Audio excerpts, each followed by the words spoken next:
അനിമോളും ആദിലയും നൂറയും കൂടെ ബിഗ് ബോസിൻ്റെ ക്യാമറയുടെ മുമ്പിൽ പോയി നിന്നിട്ട് ബിഗ് ബോസിനോട് പരാതി പറയണം. ബിഗ് ബോസിന് ആണുങ്ങളെയാണ് ഇഷ്ടം, പെണ്ണുങ്ങളായ ഞങ്ങളെ ഒന്നും ഇഷ്ടമല്ല. എന്താ ബിഗ് ബോസ് ഇങ്ങനെ പാർഷ്യാലിറ്റി കാണിക്കുന്നത്? ബിഗ് ബോസ് എപ്പോഴും പെണ്ണുങ്ങളെയാണല്ലോ ഔട്ടാക്കി വിടുന്നത്.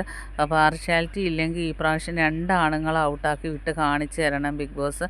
അവർ പറയുന്നുണ്ട് ബിഗ് ബോസിന് ആണുങ്ങളെയാണ് ഇഷ്ടം, ഞങ്ങൾ അനീഷോ നെവിനോ അക്ബറോ ആരെങ്കിലും കപ്പ് എടുക്കത്തുള്ളെന്ന് പറയുന്നുണ്ട്. കപ്പ് അവർക്ക് കൊടുത്തോ ബിഗ് ബോസ്? ഞങ്ങളെ കുറച്ച് ദിവസം കൂടെ ഇവിടെ നിർത്തണേ, ഞങ്ങൾ 3 പേരും കൂടെ പറഞ്ഞ് ഞങ്ങൾ കഞ്ഞി കുടിച്ച് ഇവിടെ ജീവിച്ചോളാം. പക്ഷേ ബിഗ് ബോസ് ആണായതുകൊണ്ടാണോ അവരോട് ആണുങ്ങളോട് ഇത്ര ഇഷ്ടം?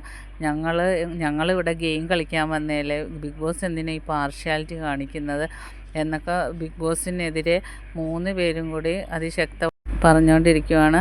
എന്നിട്ട് പറയുന്നുണ്ട് ബിഗ് ബോസ് ഈ പ്രാവശ്യം 2 പേരെ, കുറഞ്ഞത് 2 പേരെ ഔട്ടാക്കി വിടണം. ഞങ്ങൾ 3 പേരെയും കൂടെ പറഞ്ഞു വിടരുത്.